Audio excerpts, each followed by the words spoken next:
আসসালামু আলাইকুম everyone, I hope সবাই অনেক বেশি ভালো আছেন। আলহামদুলিল্লাহ আমিও ভালো আছি। আমি কোথায় এখন? সাজেকের কংলাক পাহাড়, যেটাকে বলা হয় সাজেকের সবচাইতে উঁচু পাহাড়। এর চেয়ে উঁচু পাহাড় সাজেকে আর নেই। তো এই হচ্ছে যে সাজেকের সবচাইতে উঁচু পাহাড় থেকে মানে সাজেক ভ্যালির ভিউ। খুবই সুন্দর একটা ভিউ পাওয়া যাচ্ছে আমার চোখের সামনে। এখান থেকে যদি একবার পড়ে যাই কোথাও চলে যাব, আর খুঁজে পাবে না কেউ, আশা করি এটাই বাস্তব।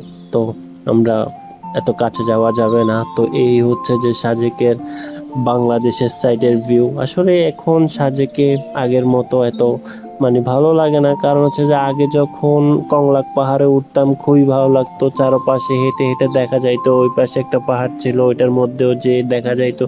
কিন্তু এখন সেটা যায় না, কারণ অনেকগুলা রিসোর্ট হয়ে গেছে এই কংলাক পাহাড়ের উপরে, তার জন্য ভালো লাগে না।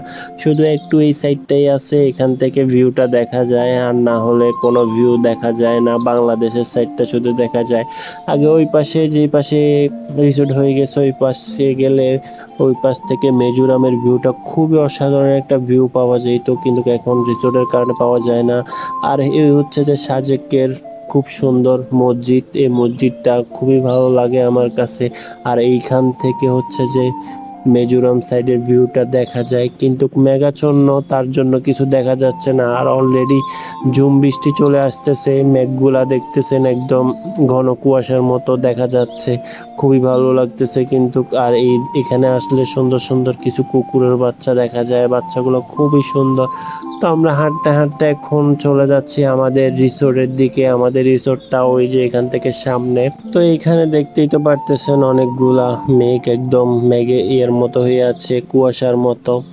তো এখন ধরে ধরে চলে যাচ্ছি, কারণ হচ্ছে যে বৃষ্টি চলে আসতেছে। সবাই ভালো থাকেন, আল্লাহ হাফেজ।